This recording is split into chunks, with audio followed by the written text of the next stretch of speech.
In September 1983, the United States Army canceled a shoulder-fired rocket. It had already spent more than $250 million to develop. It was called the Viper, and each round was projected to cost $1,310 for a tube the soldier threw away after a single shot. The weapon that had created the requirement in the first place was adopted by Soviet decree on June 16, 1961. It cost about $350. It was a steel tube, 950 millimeters long, 40 millimeters across the bore, 2 wooden grips, 6.3 kilograms empty. The RPG-7. One component of that weapon has not been meaningfully redesigned in 65 years. And it is not the part anyone photographs. This is not a story about one rocket launcher being better than another. It is a story about two countries answering the same question with two different architectures, and one of them discovering that you cannot buy your way out of the answer. In May 1958, a state design bureau known as GSKB-47, working out of the town of Krasnoarmeysk northeast of Moscow, received a requirement from the Soviet ground forces. The requirement was not for a better rocket. It was for a solution to an arithmetic problem that the Soviet Army had been carrying since 1945. The problem was this. The Red Army had ended the Second World War with more captured German anti-tank weapons than it knew what to do with, and with a clear institutional memory of what those weapons had done to armor in city fighting. Out of that came the RPG-1, then the RPG-2, a short, crude, spring-simple launcher that a conscript could be taught to use in an afternoon, and that a factory could turn out by the hundreds of thousands. By the middle of the 1950s, the RPG-2 was in every rifle squad in the Soviet Army, and in the hands of most of its clients. It was also becoming useless. Its effective range was short enough that a gunner had to be almost suicidally close to a moving tank. Its accuracy fell apart in wind, and NATO armor was getting thicker every year. The Soviet Army did not want a specialist anti-tank weapon operated by a trained anti-tank crew. It already had those. It wanted the squad-level weapon to keep working. The chief designer assigned to the launcher and its ammunition was Valentin Furulin. He worked alongside Topchan and Baraboshkin, and around a dozen research institutes, bureau, and plants contributed to some part of the program. The constraints handed to Furulin were unforgiving and in retrospect more important than any of the engineering. The weapon had to be light enough for one infantryman to carry along with his rifle. It had to be cheap enough to issue to every squad in a conscript army of millions, and cheap enough to give away by the shipload to Allied movements across 3 continents. It had to survive being buried, dropped, frozen, and soaked. And it had to be teachable to a soldier who might be illiterate, in a language the instructor did not speak. Those constraints ruled out almost everything the West was interested in. Guidance was out. Complex sites were out. Anything requiring maintenance in the field was out. What Furulin did instead was split the propulsion in 2, and this single decision is the hinge on which the next 65 years turn. In a conventional recoilless design, everything that pushes the projectile happens inside the launcher, which means the launcher has to be strong, and therefore heavy, and therefore expensive. Furulin's team proposed that the launcher do almost nothing. A powder charge would kick the grenade out of the tube at roughly 115 meters per second, just enough to clear the gunner. Then, once the round was 15 to 20 meters downrange, and safely away from the man who fired it, a sustainer motor inside the grenade itself would ignite, and drive it to around 300 meters per second. The range and the energy would come from the ammunition. The tube would contribute almost nothing except a direction. This had not been done before in a man-portable weapon.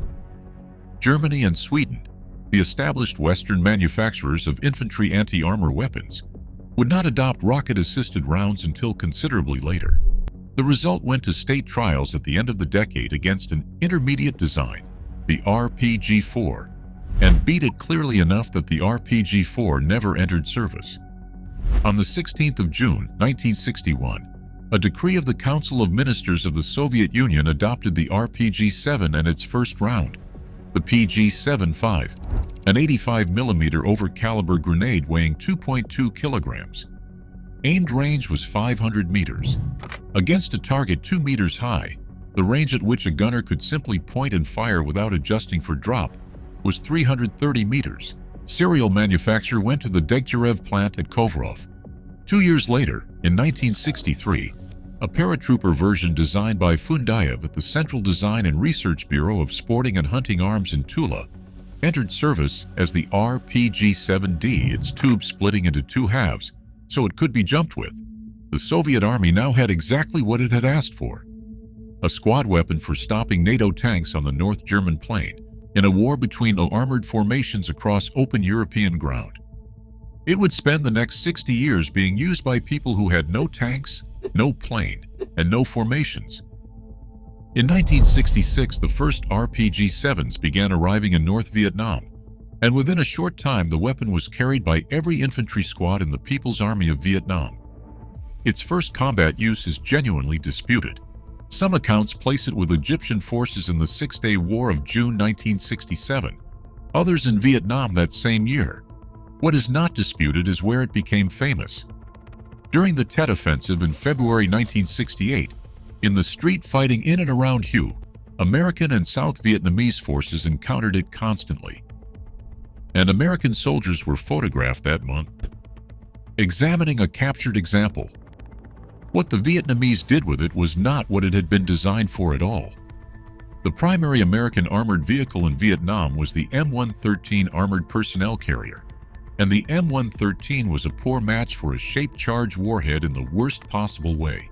It was tall, it was aluminium, and it was everywhere.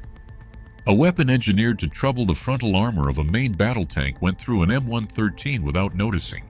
The American field response was improvised and revealing. Crews began hanging bundles of barbed wire and sections of chain-link fence off the front of their vehicles, held out on 2 or 3 U-shaped engineer stakes, so that an incoming warhead would detonate a foot early and waste itself in air. Standoff armor. Invented on the spot. Out of fencing. The second adaptation was more consequential. By the middle of the 1960s, the United States had rebuilt its way of fighting around the helicopter, not as transport but as the central instrument of maneuver, assault, and supply. North Vietnamese and National Liberation Front units studied how those helicopters operated, where they slowed, where they flared, where they had to come low, and they began engaging them with a weapon that had no anti-aircraft sight, no proximity fuse, and no business being fired upward at all. The United States lost roughly 5,000 helicopters in Vietnam to all causes across the war, and no clean figure isolates the share taken by rocket-propelled grenades, but the tactic worked often enough to enter doctrine, be taught, and be exported. A weapon built to stop tanks was being aimed at the sky, and it was working. In January 1975, the United States Army fielded its own answer to the squad anti-armor problem, and the answer was the M47 Dragon. The Dragon was guided, which the RPG-7 was not, and on paper that settled the argument. In practice, the Dragon was propelled by rings of small thrusters that fired in short bursts to nudge the missile back onto the gunner's line of sight, and the consequences of that arrangement were not theoretical. The missile jumped in flight. The bursts were loud and distinctive, announcing to the target that something was inbound. In certain conditions, they left a line of smoke puffs hanging in the air, pointing directly back at the man in the firing position. Soldiers disliked it intensely. It was formally classified obsolete by the Department of the Army in August 2006, but it had been abandoned in favor of the Javelin years before that, and the last stocks were destroyed in 2009. At the same time, in 1975, the Army opened a second program to fix the other end of the problem, the light disposable rocket carried by ordinary riflemen. This was the improved light anti-tank weapon, intended to replace the M72 law that had entered service in 1963. The requirements were sensible: same weight class as the law, better accuracy, better safety, better penetration, and no significant increase in the price per round. In 1976, the Army named General Dynamics as prime contractor and renamed the program Viper. By August 1981, production of the rocket was approved, with a plan to procure up to 90,000 of them. In February 1982, the Army signed a second contract worth $83.7 million for 60,000 more rounds, a decision that surprised even the service's own supporters, because by then the program was already in trouble on 3 separate fronts. The cost per round had climbed far past the original requirement. The Government Accountability Office had produced a critical report, and the Army's own evaluations had turned up safety problems, including sensitivity to static electricity and fusing concerns serious enough to raise the possibility of a round functioning at the moment of launch. In December 1982, Senator Warren Rudman of New Hampshire attached an amendment to the Army's funding bill. It deleted 69% of the Viper's money and ordered the Army to test light anti-tank weapons that were already in production, explicitly including foreign designs, and to report back in 1983. General Dynamics then declined to compete in the tests because the Army was demanding a fixed-price contract on any future production lots that included the safety fixes. In September 1983, the Army canceled all Viper contracts. Since 1975, it had spent more than $250 million looking for a replacement for a weapon that had entered service in 1963. The mandated trials went ahead without it. 6 weapons were tested in 1983. The British Law 80, the German Armbrust, the French Appelasse, the Norwegian M72E4, the Swedish AT4, and the Viper itself, included only as a baseline for comparison. The AT4 did not meet every requirement. It met more of them than anything else, and Congress funded it as the M136. The Marine Corps, which had also intended to buy Viper, went instead to a modified Israeli design and fielded it as the Mark 153 SMAW. The Army had just spent 8 years and $250 million to arrive at a Swedish tube. By 1979, the RPG-7 was doing to the Soviet Union what it had done to the United States. In Afghanistan, Mujahideen gunners engaging Soviet columns tended to fire at ranges under 80 meters, closing the distance until the weapon's accuracy limitations stopped mattering, a technique that spread outward from that war into every conflict that followed it. 14 years later, it reached Mogadishu. On October 3, 1993, Task Force Ranger, built around elements of the 75th Ranger Regiment, 1st Special Forces Operational Detachment Delta, and the 160th Special Operations Aviation Regiment, under the command of Major General William Garrison, launched a raid to seize 2 senior lieutenants of the Somali faction leader, Mohammed Farah Aidid, from a building near the Olympic Hotel in the Bakara Market District of central Mogadishu. It was the 7th such operation. Each one had given Aidid's militia another opportunity to study how American helicopters entered a target area, how long they held station, and how low they had to fly to do it. 1 week earlier, a 10th Mountain Division helicopter had already been shot down.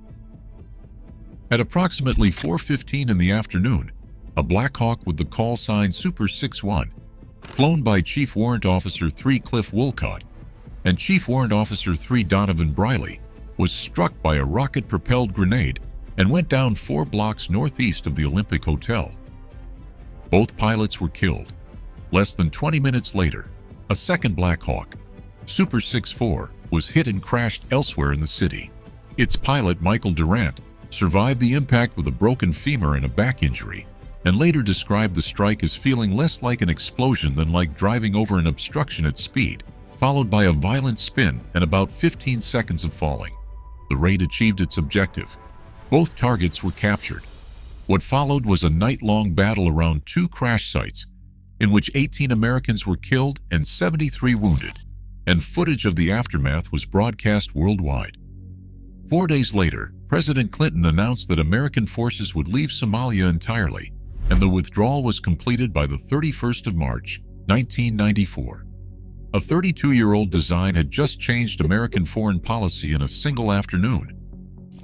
In 1977, while the Viper program was still ahead of its cost overruns, and Mogadishu was 16 years away, Basalt introduced a round called the PG-7VL.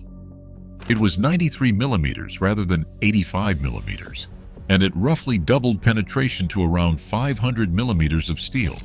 In 1988 came the PG-7VR, a 105 millimeter tandem charge round designed specifically to defeat explosive reactive armor. by triggering a reactive block with a small leading charge and sending the main charge through the gap behind it, rated at up to 750 millimeters behind reactive armor. The same period produced the TBG-7V, a 105 millimeter thermobaric round for buildings and fortifications. And in 1999, the OG-7V, a 40 millimeter fragmentation round for use against infantry, with no anti-armor capability at all. In 2001, the Russian ground forces formally adopted the RPG-7V2 and the paratrooper RPG-7D3, a weapon from 1961 receiving a new service designation 40 years later. On August 28, 2003, in Iraq, a tandem PG-7VR round struck an American M1 Abrams on the left side of the hull, next to the forward section of the engine compartment, and achieved a mobility kill on the most heavily protected tank in the world. During the war in Afghanistan, several M1A2 Abrams were temporarily disabled by hits from the same family of weapons. Coalition vehicles across Iraq began going out under slat armor, steel birdcages bolted around hulls to detonate warheads early. The chain-link fence of 1968 rebuilt in ordnance steel and issued as a program of record. And every one of those rounds, from the 1961 warhead to the 1988 tandem charge to the 1999 fragmentation shell, was fired from a tube that had not been meaningfully redesigned since Khrushchev was in office. That is not an accident, and it is not luck. It is the entire point, and it is the part of this story that almost every retelling leaves out. The RPG-7 fires an over-caliber grenade. Only the narrow booster section, 40 millimeters across, goes into the tube. The warhead, whether it is 85 millimeters or 93 millimeters or 105 millimeters, hangs outside the front of the launcher entirely. Combine that with Fireland's 1958 decision to put the sustainer motor inside the grenade rather than power everything from the launcher, and the consequence is that the tube contains no propellant, no explosive, no guidance, and no capability whatsoever. It is not a weapon. It is a socket, a grip, a trigger, a sight rail, and a hole. Everything lethal about the system lives in the ammunition, and ammunition is a consumable, not a weapon system. That distinction sounds like paperwork. It is the whole game. Because the launcher is empty, every improvement the Soviets and later the Russians wanted was an ammunition program. New warhead, same tube, same manual, same training, same stockpile, same soldier, same factory tooling. In December 2023, the Russian Ministry of Defense announced a modification allowing the RPG-7V to throw 82mm mines. A weapon adopted in 1961 was given a new mission in 2023 and required no new weapon to do it. The American designs did the opposite, and they did it for good reasons. Sealing the rocket inside its own disposable launch tube produces a round that needs no maintenance, cannot be loaded wrong, and is ready the instant it comes out of the crate. It is elegant. It is also a trap, because when the launcher and the payload are the same object, there is no such thing as an ammunition upgrade. Every improvement in penetration, every new warhead type, every fix to a fuse is by definition an entirely new weapon, which means a new requirement document, a new prime contractor, a new source selection, a new congressional fight, and a new production line. Viper was not beaten by superior Soviet engineering. Viper was beaten by an architecture in which capability improvements cost the price of a grenade, competing against an architecture in which they cost $250 million in 8 years and could still be canceled by an amendment in December. The Pentagon was never actually trying to match a launcher. It was trying to match a supply chain. And for 40 years it kept responding by building weapons. In 2009, a company called Airtronic USA revealed a modernized RPG-7 built entirely in the United States. In 2015, the United States Army acquired a small number of them for evaluation. In October 2016, the developed version, the PSRL-1, was displayed at the Association of the United States Army exhibition in Washington. The company's own description of it is worth noting for what it emphasizes.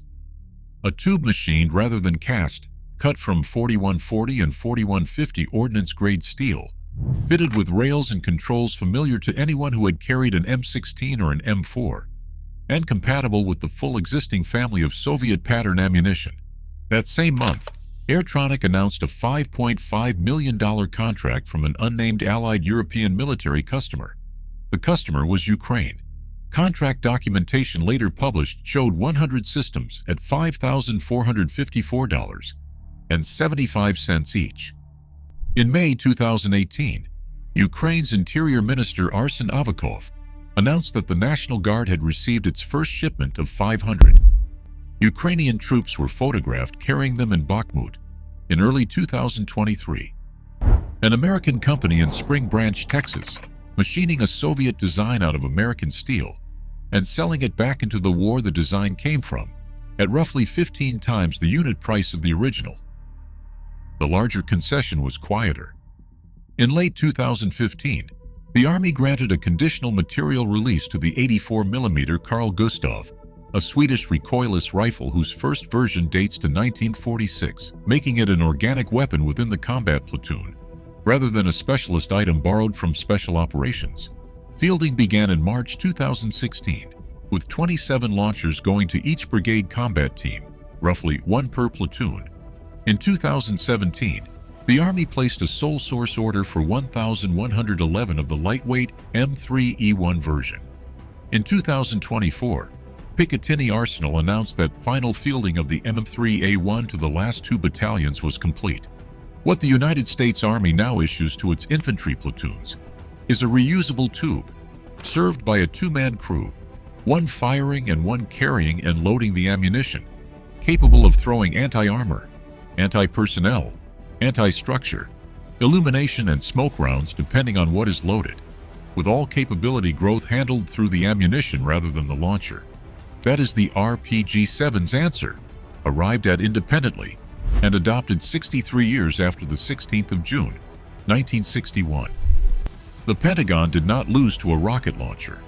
It lost an argument about what a weapon is, spent 40 years and hundreds of millions of dollars losing it, and then bought the other side's conclusion from Sweden. There is a last turn. In Ukraine, on both sides, warheads from this family are now being strapped to first-person view quadcopters and small fixed-wing drones costing a few $100s, flown into vehicles and boats in positions by an operator wearing goggles, sometimes several kilometers from where he is sitting. Russian Marine units have done it across the Dnieper. Ukrainian units have done it to a T-90M. The round that was designed in 1958 to need a man's shoulder now flies itself, and the launcher has been left behind on the ground. The tube was never the weapon. If you made it this far, leave 5,454 in the comments, so I know you stayed until the end. And if you haven't already, please subscribe to the channel. See you in the next one.